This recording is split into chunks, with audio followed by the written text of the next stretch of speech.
wasallam, "Talabul ilmi faridatun ala kulli muslimin wal muslimat," yang artinya diwajibkan atas mukallaf, laki-laki maupun perempuan, untuk menuntut ilmu. Qala Rasulullah sallallahu alaihi wasallam, "Amalun qalilun fi ilmi khairun min amalin katsirin fi jahdin," yang artinya bermula amal sedikit di dalam ada ilmu lebih baik daripada beramal banyak namun di dalam kejahilan.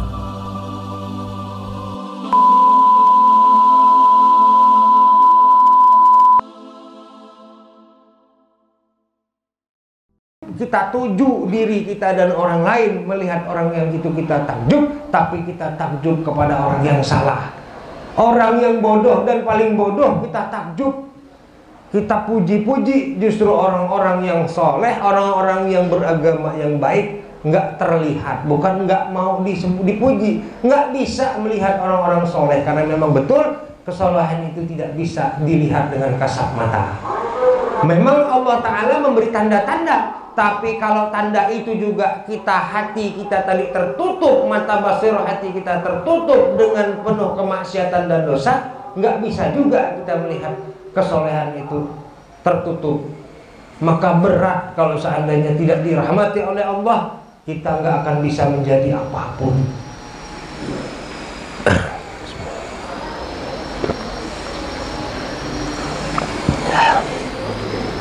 Tadi sudah, pertama orang yang bodoh, yang kedua orang yang paling bodoh, paham ya? Yang ketiga orang yang pintar. Saqiyun fid dunya wa sa'idun fil. Assalamualaikum warahmatullahi wabarakatuh. Waalaikumsalam warahmatullahi wabarakatuh. Alhamdulillah, alhamdulillahilladzi arsala rasulahu bil huda wa dinil haqq liyudhhirahu 'ala dini kullihi walau karihal musyrikun. Asyhadu an la ilaha illallah wahdahu la syarika lah wa asyhadu anna Muhammadan 'abduhu wa rasuluhu la nabiyya ba'dah. Wa qala Allah ta'ala fil Qur'anil Karim, a'udzu billahi minasy syaithanir rajim, bismillahirrahmanirrahim. Ya ayyuhalladzina amanu taqullaha haqqa tuqatih wa la tamutunna illa wa antum muslimun. Wa qala Nabi sallallahu alaihi wasallam, al-ilmu hayatul Islam wa imadul iman. Shadaqallahul azim wa shadaqa Rasulullah sallallahu alaihi wasallam. Orang ini tidak begitu beruntung di dunia. Kelihatannya kadang-kadang sederhana, kadang-kadang kelihatan miskin, kadang-kadang makan, kadang-kadang tidak, kadang-kadang dia Senin, kadang-kadang Kamis. Itu yang disebut hidup Senin Kamis, kata orang. Ya.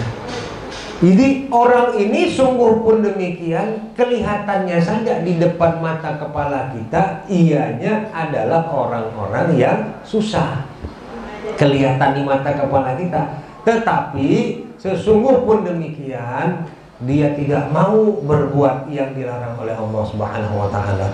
Dia sabar dengan posisi-posisi dan situasi-situasi dirinya yang telah ditentukan oleh Allah, dalam keadaan sederhana maupun miskin.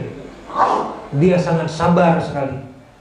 Nah, dengan kesabaran itulah membawa dia untuk menjadi orang-orang yang beribadah, yaitu menjadi orang-orang yang sukses di akhirat. Nah, dengan kesabaran tadi, maka dibimbing oleh Allah, dia menjadi orang yang sabar.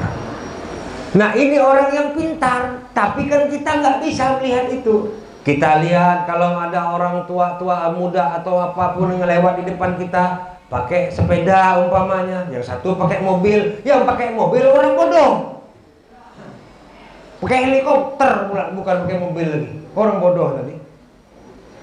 Orang yang pakai sepeda tadi orang alim, dia orang pinter, tapi kita tidak terlihat. Kita lihat orang yang naik pesawat tadi, kita nggak bisa melihat dia. Karena apa?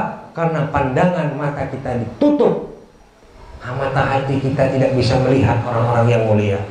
Nah ini, kalau orang yang pintar itu, maka dia adalah tidak begitu beruntung di dunia, tapi dia beruntung di akhirat. Dia tidak mau, sudah tahu dia di dunia ini adalah hanya kehidupan sementara, dia nggak mau rugi yang kedua kalinya. Kedua kali apa yang saya bilang kemarin, sudah di penjara di dunia ini, mati kita, masuk alam kubur, kena gebok, di akhirat kena penjara double, triple, berbal. Alangkahlah kita masih mau seperti itu. Makanya dengan ilmu pedoman hidup pada hari ini, kita ingin diajarkan, ingin diberitahu supaya pilih jalan hidup, pandangan hidup yang benar. Dipucak, kalau kata orang Bangka, dipucak otak yang kerongkeng nih. Nah, kalau kata orang Bangka bahasa, otak kita nih lah kerongkeng, dipucak kerongkeng atau ditampal, jangan makin dibolongkan. Menbolong bucur, maka kata orang bucur halus. Ada orang bucur halus tak. Nah, bahaya ya kata orang bucur halus. Kalau bucur besar. Nah, maka dari itu jangan sampai ini maksud pedoman hidup ini mau mengajarkan kita hal yang memandang yang baik dan benar. Jadi jangan sampai wah, kok di sini kok kecewa. Kecewa apa? Bagaimana bisa kecewa? Justru di sini kita dimuliakan oleh Allah. Kita diberi kesempatan untuk menuntut ilmu Allah. Di luar kita boro-boro nuntut, kita kata, kita orang. Pergi ke masjid, ngapa aja ada yang mencemari, halo kita lagi mabuk, halo kita lagi main, halo kita lagi apa? Men kita di luar, men kita di sini kan tidak. Nah itu. Nah ini pandangan orang atau kita yang salah di zaman kemarin. Nah artinya dengan adanya hal seperti ini berarti merupakan salah satu tanda kita dicintai oleh Allah Subhanahu wa ta'ala. Artinya pertama kita diberikan kesempatan untuk menuntut ilmu. Nah itu orang yang pintar yang selanjutnya tadi. Dan yang terakhir adalah orang yang paling pintar. Orang yang paling pintar ini orang yang sa'idun fid dunya wa sa'idun fil akhirah. Dia beruntung di dunia dan beruntung di akhirat. Sukses dunia akhirat. Di dunia ini dia punya segala-galanya. Harta melimpah, ya, rumah banyak, ya kan? Bisnis ada di mana-mana. Semuanya serba nikmat. Nah, orang yang berposisi kelompok seperti ini, sekalipun dia mempunyai harta yang banyak, dia pergunakan harta itu, nikmat yang ada diberi Allah itu untuk beribadah, bukan untuk difoya-foyakan, dihabis-habiskan, diberi-berikan kepada orang-orang yang tidak manfaat. Apa diberikan orang tidak manfaat? Maksudnya diberikan orang minjem-minjem, tapi orang yang minjemnya tidak sholat, orang yang minjemnya nakal, orang yang minjemnya untuk berbuat maksiat umpamanya, pergi mabuk-mabukan dan lain sebagainya. Nah ini artinya dia pergunakan harta itu salah jalannya. Nah orang yang paling pintar tidak, dia pergunakan harta itu untuk di jalan Allah. Untuk di jalan Allah orang yang paling pintar. Dia mendukung dan mensupport orang-orang yang berjihad fisabilillah. Contohnya apa dia fisabilillah? Ya nggak usah jauh-jauh nanya mau nyari orang jihad fisabilillah mau ke Afghanistan, terlalu jauh. Kapan-kapan kita mau ke Afghanistan? Kita inilah, nah kita ini nih jihad fisabilillah. Perang kata Rasulullah yang paling besar itu bukan perang Badar yang besar itu. Perang melawan hawa nafsu kita sendiri. Nah sekarang kita sedang diajar dan belajar tentang bagaimana caranya mau menjadi orang yang disayang Allah, memerangi ataupun mengecilkan nafsu kita sendiri. Karena nafsu itu sudah jelas-jelas di dalam Quran dikatakan di dalam surat Yunus itu, inna nafsa amaratun bisu. Sesungguhnya nafsu kita itu cenderung kepada keburukan, kejelekan, syaitan semua. Nafsu kita itu. Wah, kalau begitu kita kecil hati ya, kalau gitu kalau buruk semua, kita ini mau masuk neraka semua. Tapi setelah ayat itu Allah mengatakan illa, kecuali, awas, ini konsentrasi, dengar-dengar, kecuali illa rahimah rabbi, orang-orang yang dicintai, yang rahimah rabbi, yang disayang Allah. Nah, ini yang jadi masalah. Nah, makanya supaya menjadi orang yang disayang Allah, kita harus tahu caranya bagaimana, ya, supaya nafsu tadi bisa dikecilkan. Karena kita nggak bisa mengecilkan nafsu kita. Yang bisa, yang membuat nafsu itu siapa? Allah Subhanahu wa ta'ala. Yang membuatnya lah yang bisa menghilangkannya. Kita nggak bisa menghilangkan nafsu kita. Kalau kita mau menghilangkan kita, ya sekalian aja sama orang-orangnya hilangkan semua. Tapi itu nggak boleh, haram hukumnya untuk membunuh diri. Karena Allah itu sangat sayang kepada diri kita, yang nama diri kita ini. Allah juga sayang. Kok kita mau malah membunuh diri, kecewa dengan diri? Kan bodoh namanya itu. Kenapa saya bilang Allah sayang? Bukti, pada saat kita ingin mengerjakan sholat, berdiri wajibnya. Nggak bisa berdiri, kan Allah suruh duduk. Kan artinya Allah perhatikan kesehatan kita. Sayang Allah. Apabila kita lagi ada sholat, umpamanya sedang mau melakukan sholat, tiba-tiba rumah mau kebakaran, sholat dulu apa? Tunggu rumah kebakaran dulu sama kita-kitanya? Mana dulu? Kita melarikan diri dulu, selamatkan diri dulu. Walaupun sholat itu utama, menyembah Allah, Allah lebih sayang juga kepada diri kita. Lah, kita nggak sayang sama diri kita. Kita rela-relakan diri kita dijebloskan masuk ke dalam penjaranya Allah nanti di akhirat. Mau-maunya dibakar dengan api neraka, maunya. Pintar apa bodoh jadi kita ini? Masya Allah, subhanallah, na'udzubillah, subhanallah.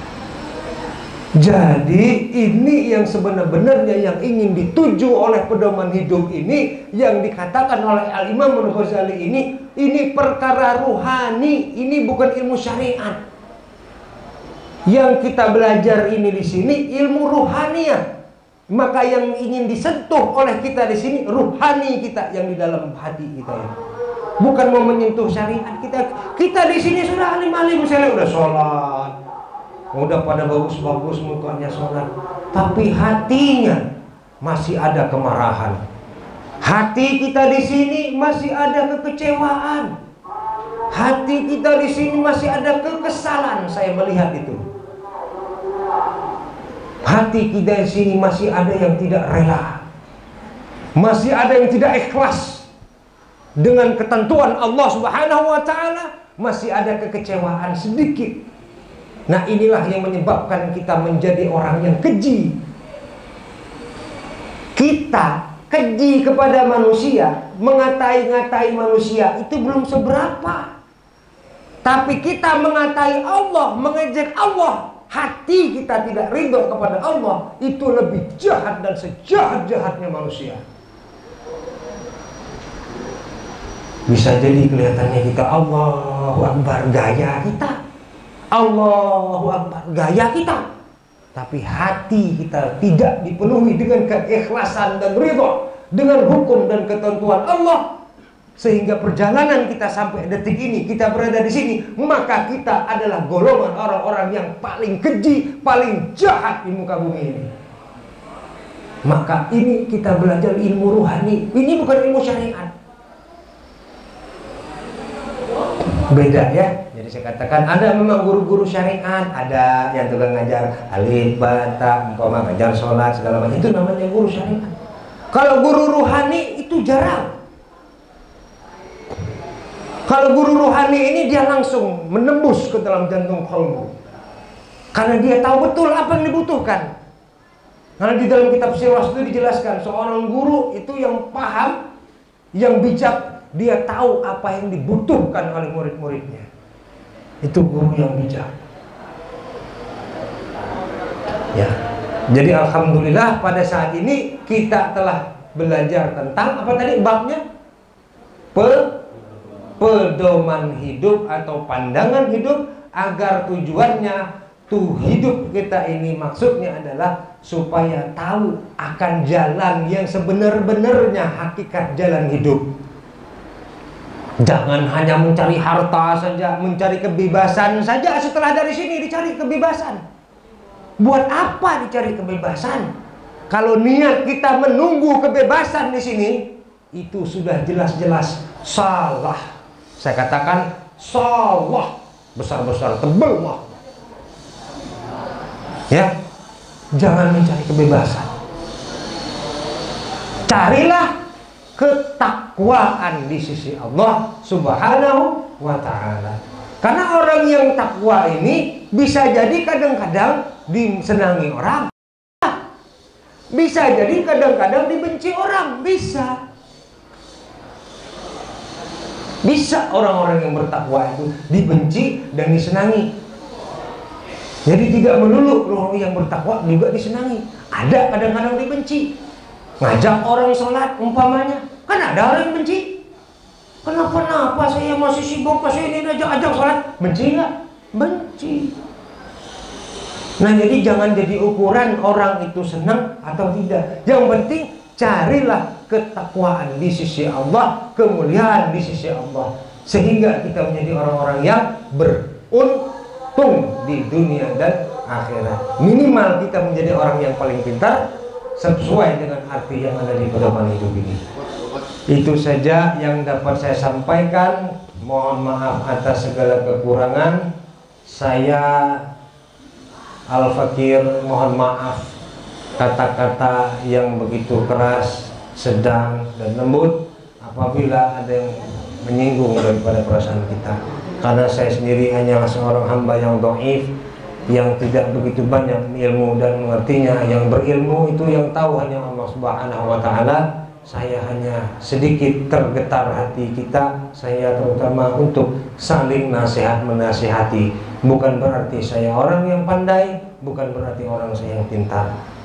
Usikum wa nafsi bittaqwallah, la haula wa la quwwata illa billahil aliyyil azim. Assalamualaikum warahmatullahi wabarakatuh.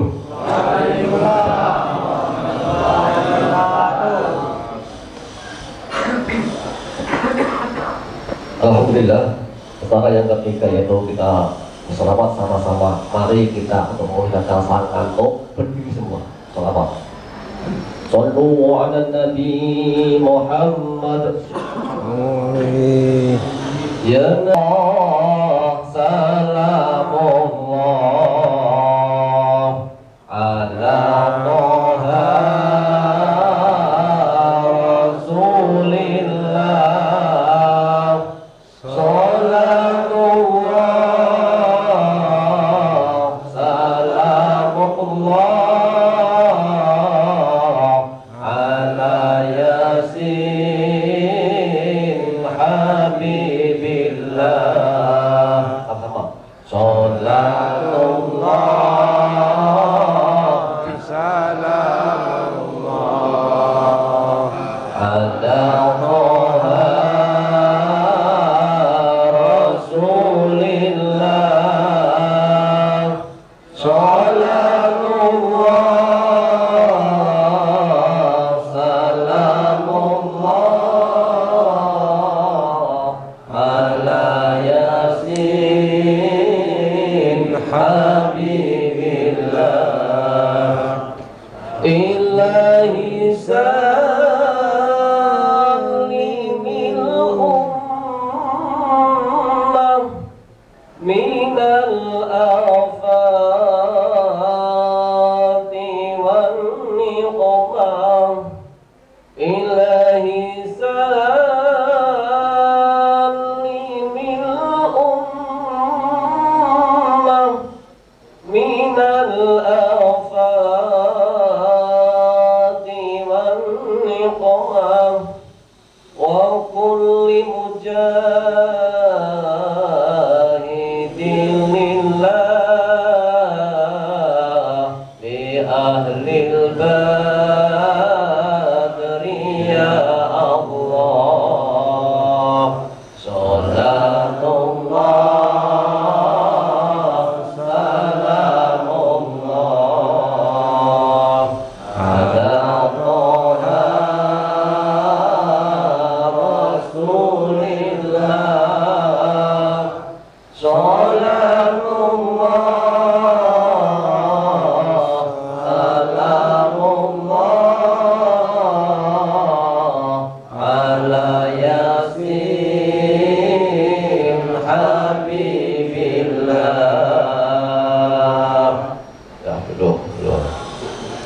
Alhamdulillahirabbil alamin. Ini acara yang terakhir, ada sesi tanya jawab. Tanya jawab, apa soal tadi, apa ceramah tadi yang disampaikan. Misalkan kalau belum paham, belum tahu, maka boleh dipertanyakan. Waktu dan tempat kami persilahkan. Silakan. Ayo, silakan. Ayo.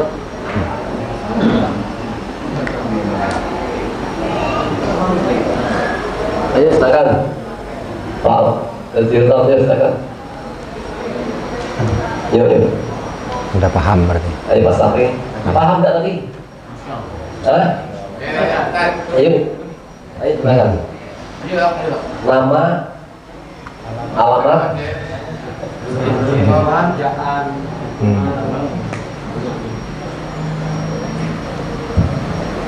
Assalamualaikum warahmatullahi wabarakatuh. Waalaikumsalam warahmatullahi wabarakatuh. Sebelumnya saya ucapkan terima kasih karena telah memberikan kesempatan kepada kami. Saya mewakili teman-teman ingin bertanya satu hal yang berkaitan masalah pedoman hidup tadi. Memang ini adalah merupakan suatu pertanyaan mungkin yang kalau kita anggap pertanyaan sepele, Pak. Tetapi inilah kadang-kadang yang sering kita pikirkan, di mana kita mengetahui bahasanya kita hidup, kita mati, itu sudah ditentukan oleh Allah. Kemudian takdir buruk, takdir baik juga sudah ditentukan. Seperti kita sekarang ini yang di dalam penjara ini juga ini merupakan takdir kita. Memang takdir itu pasti ada penyebabnya.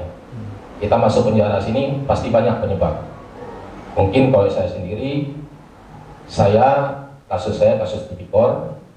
Saya mantan direktur rumah sakit umum Kabupaten Bangka Selatan, sama saya Dr. Franseda.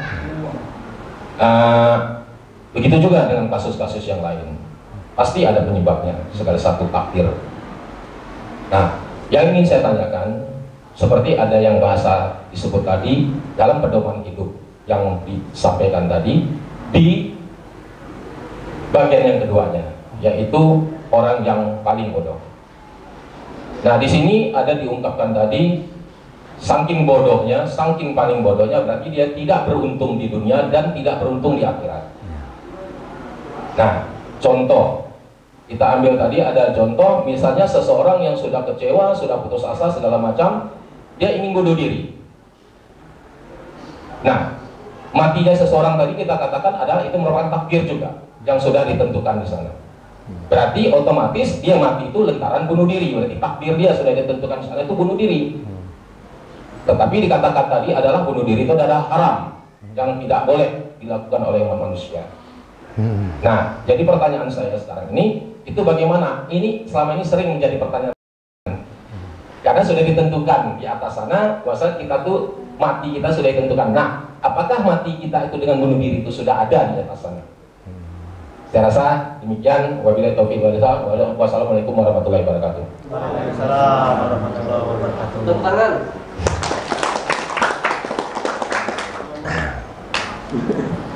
Alhamdulillah, terima kasih pertanyaan yang luar biasa. Ini sebenarnya pertanyaan yang banyak juga diajukan oleh orang-orang, tetapi mungkin orang nggak berani nanya mungkin ya. Nah, karena ini sebenarnya juga pertanyaan yang sangat sulit sebenarnya menjawabnya. Makanya nanyanya juga nggak berani kan gitu. Karena salah-salah jawab ini bisa jadi kufur kita kepada Allah Subhanahu wa taala, ya. Jadi sebenarnya ada dua perkara di sini yang harus kita pahami dulu. Makanya kalau kita timbulnya pertanyaan ini, maaf tapi sebelumnya adalah disebabkan karena memang kita belum memahami ilmu fardhu ain itu sendiri sebenarnya. Karena hal yang serupa pernah saya tanyakan kepada guru saya dikala saya pertama kali belajar dulu. Saya pernah bertanya masalah ini. Cuman guru saya karena begitu pertama kali saya belajar, terus saya menjawab, nanti kamu sabar saja, kamu ikut saja majelis ini dan kamu akan tahu sendiri jawabannya dari ilmu yang kamu pelajari. Karena itu ada babnya nanti.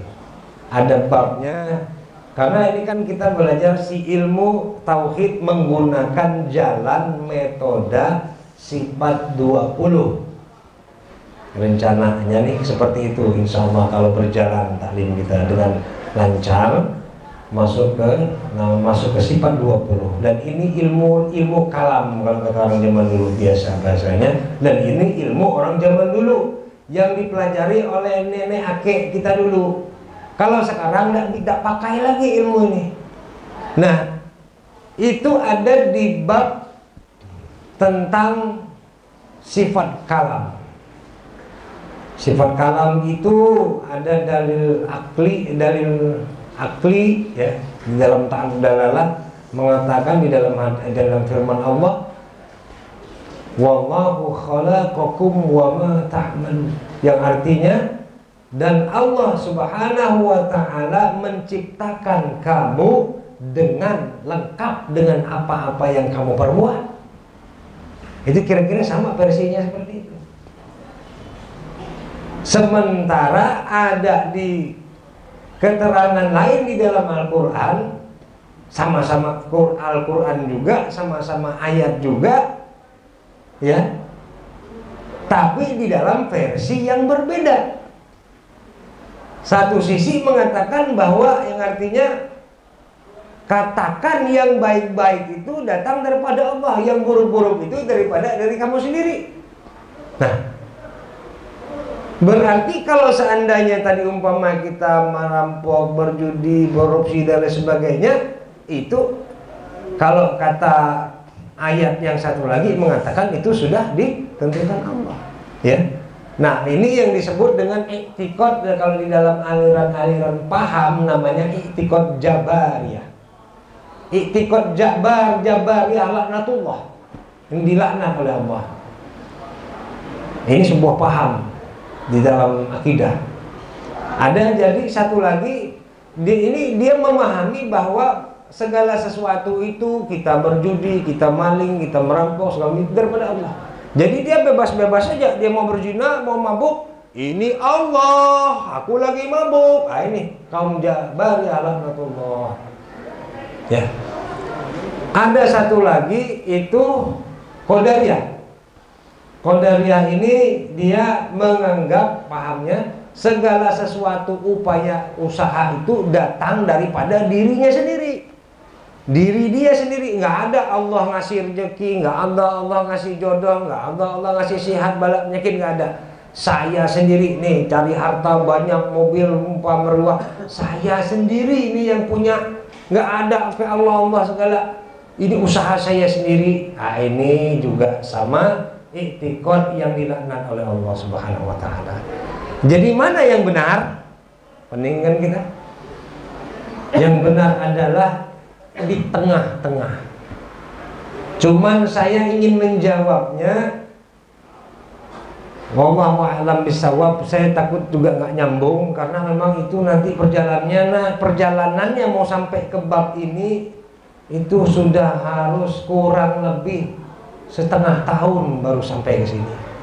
Jadi saya juga mohon ampun kepada Allah, nggak saya jawab takut kecewa, saya jawab takut saya nggak jamin bisa paham, nggak jamin saya bisa paham. Karena nyatanya yang sudah belajar di babnya juga masih goyang saya lihat. Nah itu masalahnya. Karena di sini kalau kembali kepada syariat tadi, kepada segala upaya dari diri itu namanya pemahaman syariat. Ini orang-orang yang bersyariat, orang-orang syariat. Dia mencari rezeki, dia mencari. Ini kan perintah Allah, dia bilang. Maka aku mencari rezeki ini. Ini pemahaman orang syariat. Nah, kalau pemahaman orang-orang hakikat, orang-orang yang berhakikat, mereka berpikir mereka itu mencari rezeki, tidak mencari rezeki, nggak berjalan, rezeki sudah ditentukan Allah. Apakah jalan saya mencari jalan kemana-mana ini yang menyebabkan saya dapat rezeki? Bukan menentukan saya dapat rezeki, bukan. Buktinya coba, pernah nggak kita udah berjalan nyari kemana-mana nggak laku, jalan kemana-mana nyari timah nggak ada timahnya, pernah nggak? Usahakan, usaha. Juga kalau dokter ngobatin orang cara itu, cara ini, cara itu, cara ini, nggak sembuh-sembuh juga. Taruhlah itu dokter umpamanya. Bukan pernah lagi, sering. Berarti kan benar hakikat sembuh itu dari Allah. Tiba-tiba dia nggak ngapa-ngapain di rumah sembuh sendiri. Ada nggak yang begitu? Ada. Ya, jadi ini adalah sebuah pemahaman syariat dan hakikat. Makanya barang siapa yang bersyariat tanpa hakikat itu batil. Barang siapa yang berhakikat tanpa syariat itu fasik. Wa man jama'a bainahuma faqad tahaqqaq. Barang siapa yang ada kedua-duanya, itulah yang sebenar-benarnya. Ya, ini sebuah pemahaman, ini i'tiqad, ini memang masih di ranah ilmu tauhid nih pertanyaan Bapak ini. Ya, berasi di ranah ilmu tauhid betul. Cuma nanti masa pemahamannya dan babnya terus terang belum sampai. Cuman saya hanya memberikan jalan saja untuk memberikan sebuah jalan pikiran. Ya, tapi sebenarnya bukan itu juga jawabannya. Ya, panjang perjalanan untuk memahami apa sih kehendak Allah ini sebenarnya. Ini panjang perjalanannya. Butuh waktu. Kenapa Rasulullah menyampaikan masalah keimanan, masalah tauhid, akidah ini 13 tahun? Karena memang nggak mudah memberikan pemahaman tentang akidah seperti ini. Kalau mudah, ya seperti kita sekarang ini, maaf ya, kita kan sekarang kalau belajar ilmu akidah, udahlah yang penting kamu sudah yakin kan ada Allah, umpama kan gitu. Sudah yakin kan ya? Kalau udah yakin udah tinggal sholat saja. Beda kalau zaman dulu nggak gitu Rasul menyampaikannya. 13 tahun paling lama. Ada apa sih 13 tahun? Kok tiba-tiba kita sekarang orang baru mau tobat udah tobat sekarang? Udah, benar-benar tobat ya. Kalau tobat udah langsung sholat lah. Langsung. Zikir terus, jangan melakukan lagi ya yang salah-salah gini.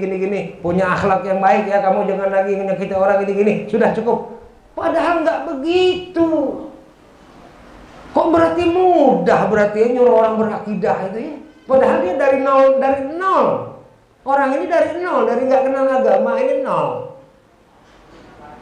Kok mudah nyuruh? Udah kamu udah yakin sama Allah. Ilmu apa yang dikasih? Udah yakin. Udah yakin sama Al-Quran? Udah yakin aja. Gampang betul.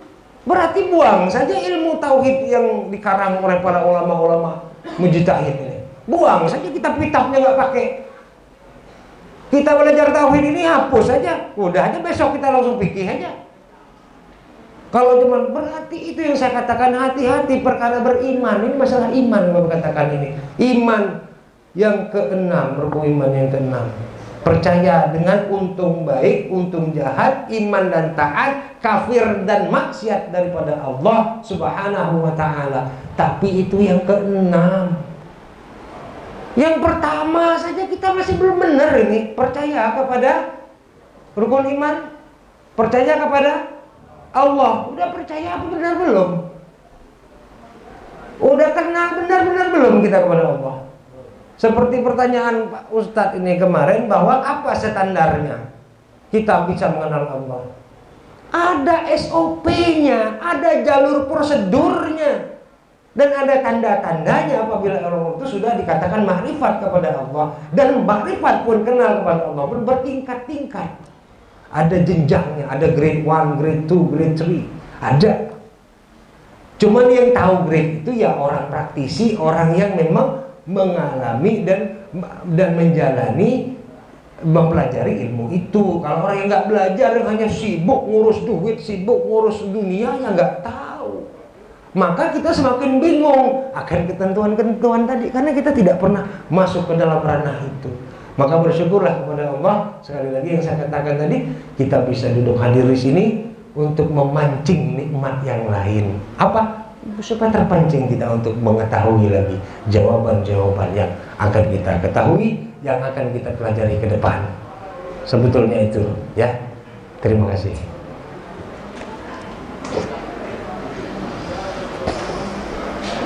Ya, alhamdulillah. Udah paham belum jawaban? Paham ya, sama ya. Ingat.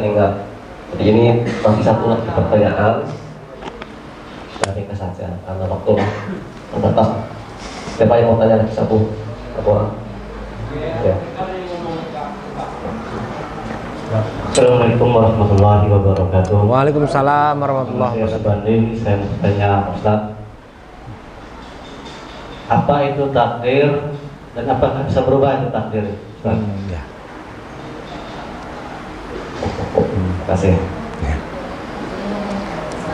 Takdir itu sebenarnya asal katanya takdir itu qadar, itulah kodok dan kodar. Kalau di dalam rukun iman tadi percaya ketentuan dan kepastian, kodok dan kodar, maka bahasa kita ngomong takdir gitu ya, itu bahasa kita. Nah, takdir ini adalah ketentuan, kodok dan kodar, ketentuan dan kepastian. Nah, ini ketentuan kodok dan kodar ada kepastian pada Allah. Nah, bisa nggak dirubah? Nah, memang ada dalil-dalilnya di dalam hadis mengatakan apabila berdoa itu bisa dengan doa itu ya merubah, kata hadis demikian dalam pengertian syariat. Ini yang saya bilang tadi, kita maka harus belajar ilmu syariat. Ilmu syariat ini ya begitu. Maka berdoalah kata Allah, maka akan aku kabulkan. Niscaya akan aku kabulkan. Tapi ingat, Allah tidak pernah memberikan waktu, batasan waktu. Misal berdoalah, besok akan kau kabul, lusa akan dikabul, tahun depan dikabul. Ada nggak bahasa? Nggak ada.